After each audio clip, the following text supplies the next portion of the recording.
अस्सलाम वालेकुम भाइयों। अभी मैंने आपके साथ में एक लाइव वीडियो किया था। कुछ चीज़ें जो है मेरे से और रह गई हैं जो मैं चाहता हूं कि आप लोगों के सामने आए। हमारे कई सारे बहनें सज्जाद नोमानी साहब उनके हैंडबिल्स लेके जो है बांटा जा रहा है प्रशांत जगताप की जानिब से।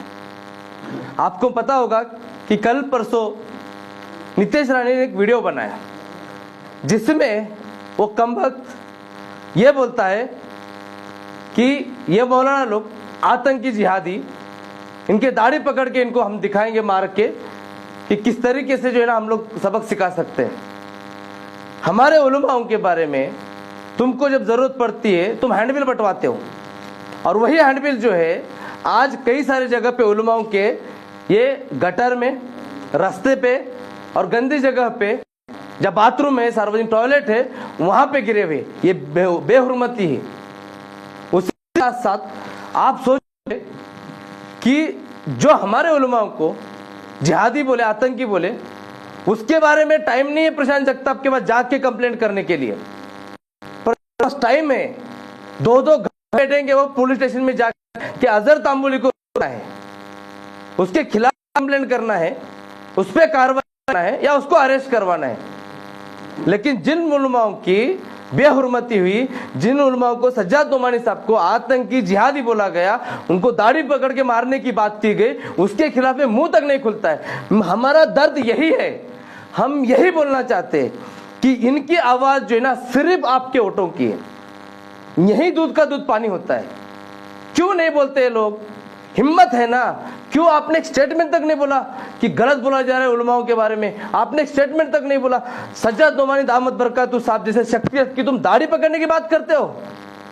किस बात की बात करते हो? मैं पूछना चाहता हूं, जो मुस्लिम लोग वहां पे काम करते हैं, मुस्लिम कार्य करते क्या आपके अंदर जो है ईमानी जज्बा नहीं है? अरे कम से कम सियासत है ना, ये एक दिन खत्म हो जाएगी।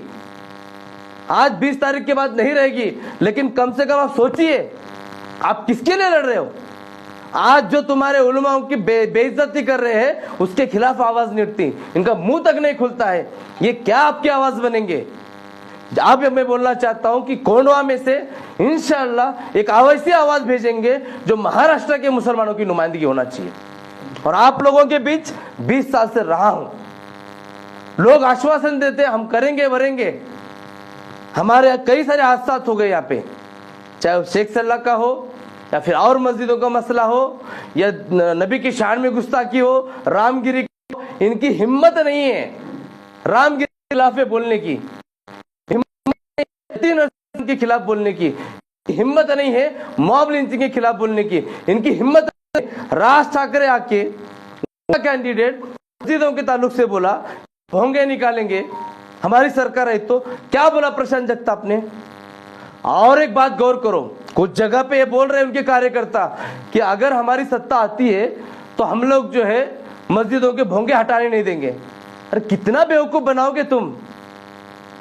जब एक राज ठाकरे उठ के, एक अदना सा आदमी उठ के महाराष्ट्र के मुसलमानों को ऐलान करता है, धमकाता है कि दिन तक भोंगे निकाल, उस वक्त में सरकार किसकी थी?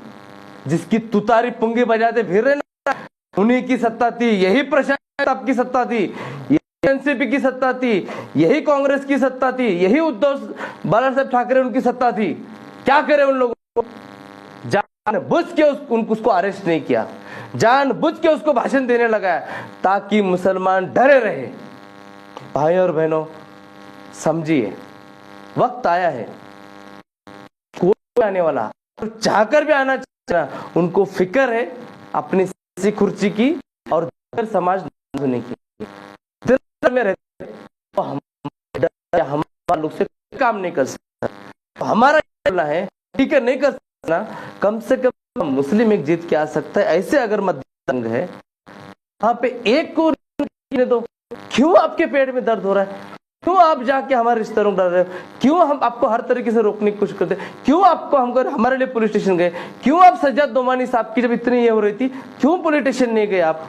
क्यों उनके हैंडबिल के अंदर फोटो छाप के उनको गटर में और इधर दिगर जगह पे जो आप कदमों में लोग तुड़ा रहे? मत खेलिए हमारे साथ, मत ठेलिए। मैं गुजारिश करता हूँ आवाम से, आप समझदार है, आपको पता है आपको क्या करना है। शुक्रिया, थैंक यू।